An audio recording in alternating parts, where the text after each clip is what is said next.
Hi mga kabakla, this is Cooking Bakla. My name is Christopher Gregorio. Samahan niyo ako magluto ng cooking pancake na chocolate mayo. Ito nga po pala yung mga ingredients na kailangan.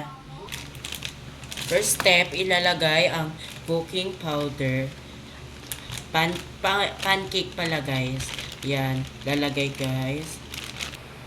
Masyadong maliit guys yung lalagyanan natin. Kaya isasalin natin dito sa malaking lalagyanan. Ano, tara?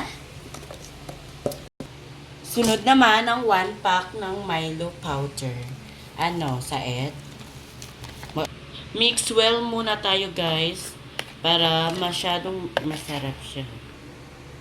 Masyadong konti ang isa guys. Kaya mag-a-add tayo ng Milo powder.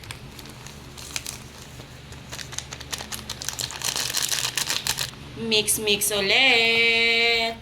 Ano, saet? May hiwa sa bunganga. Ano, saet?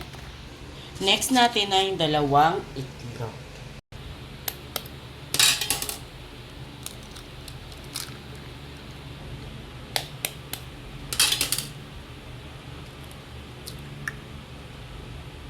Yan. Mix lang natin siya guys. Add tayo ng water. And mekos. Hintayin lang natin hanggang lumapot. As you can see guys, malapit na siyang magawa. Ayan. Medyo malapot-lapot na siya guys. Ayan siya guys. Okay na siya guys. And nagpainit na rin ako ng ng kawali. Maglalagay na tayo sa kawali guys. Yan mga kabakla, maglalagay na tayo.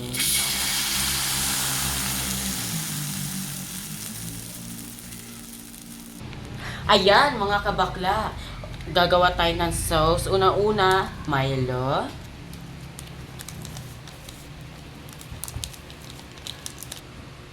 Lalagyan natin ng tubig.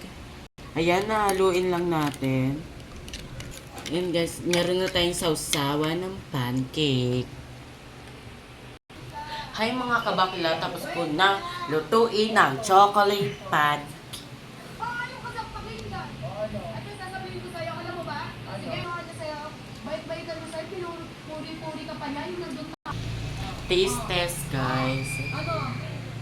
O, diba? Ng kapatid mo. Diba? Sarap. Re-rate ko siya ng 10 out of 10. See you to next vlog. Bye!